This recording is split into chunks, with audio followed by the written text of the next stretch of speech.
नमस्कार दोस्तों, स्वागत है आपका आपके अपने YouTube चैनल यार कोचिंग क्लासेस पर। दोस्तों मैं हूं राकेश देवांगन और आज की क्लास में मैं आपको अक्रिय गैसों के बारे में बेसिक जानकारियां बताने वाला हूं। जैसा कि अक्रिय गैसों को और कौन कौन से नाम से जाना जाता है, मतलब इसका उपनाम। दूसरा, आवर्त सारणी में अक्रिय गैसों का स्थान कौन सा है, मतलब आवर्त सारणी में अक्रिय गैसों को कौन से ग्रुप में रखा गया है, कि कौन से समूह में रखा गया है। और तीसरा, सबसे मोस्ट इंपॉर्टेंट थिंग कि अक्रिय गैसों की खोजकर्ता कौन है, मीन्स अक्रिय गैसों को किसने खोजा है। और साथ ही साथ अक्रिय गैसों को याद करने का एक शानदार ट्रिक बताने वाला हूं। तो वीडियो को पूरा देखिएगा, वीडियो पसंद आए तो ही वीडियो को लाइक कीजिएगा और चैनल को सब्सक्राइब कीजिएगा। तो चलिए दोस्तों, हम सबसे पहले बात करते हैं इसके उपनाम पर कि अक्रिय गैसों को और कौन कौन से नाम से जाने जाते हैं। तो अक्रिय गैसों को निष्क्रिय गैसें भी कहा जाता है, अक्रिय गैसों को उत्कृष्ट गैसें भी कहा जाता है, अक्रिय गैसों को नोबल गैस भी कहा जाता है और अक्रिय गैसों को एरोगन भी कहा जाता है। इसको आपको विशेष ध्यान रखना है। और अक्रिय गैसों को दुर्लभ गैसें भी कहा जाता है। तो ये रहे कुछ इसके उपनाम जो कि आपको याद रखना है, आपके लिए काफी इंपॉर्टेंट है।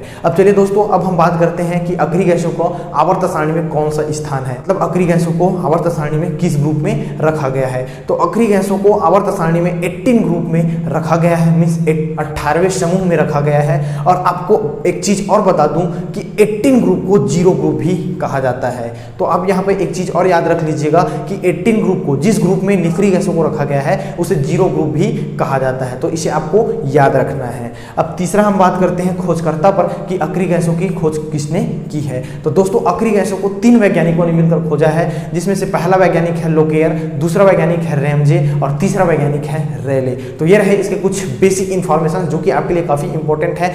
अब हम बढ़ते हैं अपने ट्रिक की ओर और शानदार तरीके से अक्रिय गैसों को याद करते हैं, लेकिन उससे पहले आप इसे नोट कर लीजिए। ट्रिक है आज की हिरनी। देखिए एक बार पुनः दोहराते हैं, आज की हिरनी। यहां देखिए आ से हो गया आर्गन और इसका सिंबल आप सबको पता होगा AR होता है। यहां तक क्लियर है। अब देखिए ज से हो गया जिनान, ज से हो गया जिनान और इसका सिंबल होता है दोस्तों XE। देखिए आज की हिरनी में आज तक क्लियर है। आ से हो गया आर्गन और ज से हो गया जिनान, इसका सिंबल AR, इसका सिंबल XE। यहां तक सबको समझ आया। चलिए आगे बढ़ते हैं। उसके बाद देखिए की, तो की से हो गया आपका दोस्तों क्रिप्टान और क्रिप्टान का सिंबल होता है KR, इस प्रकार से। तो यहां तक सबको समझ में आया। आज की, तो आ से हो गया आर्गन, ज से हो गया जिनान और की से हो गया क्रिप्टान मीन्स KR। अब देखिए आगे देखते हैं। उसके बाद क्या है हिरनी। तो देखिए हिरनी में ही का हो गया हीलियम और इसका सिंबल होता है HE। अब देखिए ही के बाद है र, तो र का हो गया आपका रेडान और रेडान का संकेत होता है RN। सबको समझ आया। आगे देखिए हमारा लास्ट वर्ड है नी से हो गया दोस्तों नियान और नियान का सिंबल होता है NE।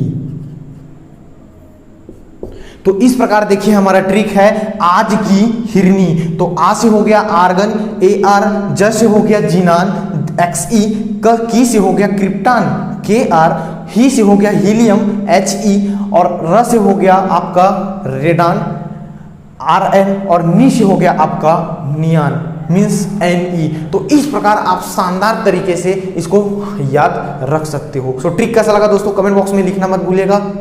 Thank you.